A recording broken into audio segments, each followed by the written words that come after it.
అందరికీ నమస్కారం. IYR talks మొదలుపెట్టి ఎఫెక్టివ్గా పోస్టింగ్స్ మొదలుపెట్టి ఒక సంవత్సర కాలం అయింది. ఈ సంవత్సర కాలంలో సబ్స్క్రైబర్స్ బేసు 3,000 నుంచి 33,000 దాకా పెరిగింది. ఐవైఆర్ టాక్స్ను ఆదరిస్తున్న మీ అందరికీ నా ధన్యవాదాలు. భవిష్యత్తులో కూడా ఇదే రకంగా ఐవైఆర్ టాక్స్ని మీరు ఆదరిస్తారని ఆశిస్తూ ఉన్నాను. Thank you. Exactly, that is what has happened. So that is the tragedy. So appudu it led to a great decision. అది వెంటనే ఇమీడియట్లీ తెలంగాణ అనౌన్స్ చేయడాలు ఇట్లాంటివన్నీ ఫాలోడ్ ఇవన్నీ కూడా.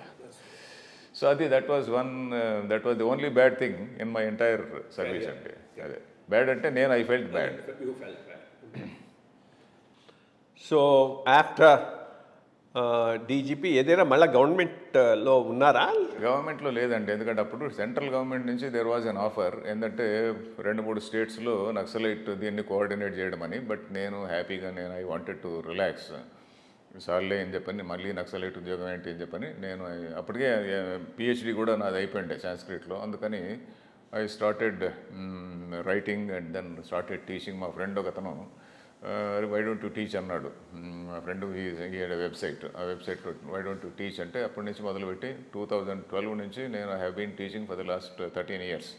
వేదాంత టెక్స్ట్ అన్నీ కూడా, ఉపనిషత్తులు కొన్ని, భగవద్గీత 3 సార్లు చెప్పాను డిఫరెంట్ లెవెల్స్లో.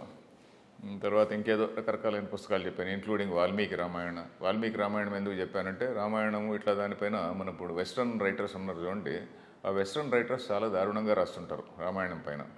మనకున్న పురాణాలపైన వీటన్నిటిపైన కూడా వాళ్ళు చాలా డిస్టార్టెడ్ నెరేటివ్స్ కొడుతుంటారు. సో రామాయణంలో ఏముంది అని అందరికీ తెలియాలి అని ఇంగ్లీష్లోనే there are about 260 talks on Ramayana. అట్లానే భగవద్గీత పైన సుమారు 700-800 టాక్స్ ఉన్నాయి. ఉపనిషత్తుల పైన కొన్ని టాక్స్ ఉన్నాయి. ఇట్లా పుస్తకాలు కూడా నాది అబౌట్ 17 బుక్స్ రాశానండి. అన్నీ ఇట్లాంటివే.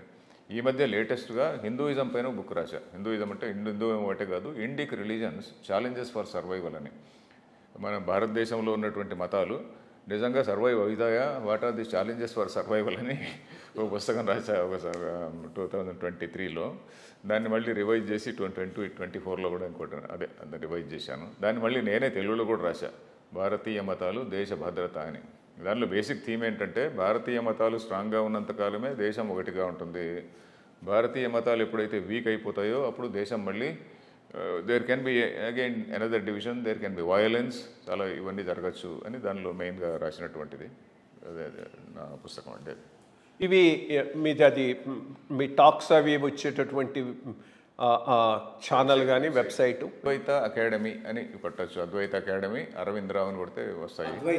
అద్వైత అకాడమీ అరవిందరావు గారు, లేకుంటే ఇండికా అని కొట్టినా కూడా వస్తుంది. ఇండికా ఇండికా కంటే అద్వైత అకాడమీ అంటే వస్తాయి. అద్వైత అకాడమీ అరవిందరావు అంటే నాకు చాలా టాక్స్ అన్నీ వస్తాయి. అండ్ దీని మీద సంస్కృతం మీద కూడా మాట్లాడుతూ ఉన్నారా? భాష మీద? సంస్కృతం పైన చాలా ఎంఫసిస్.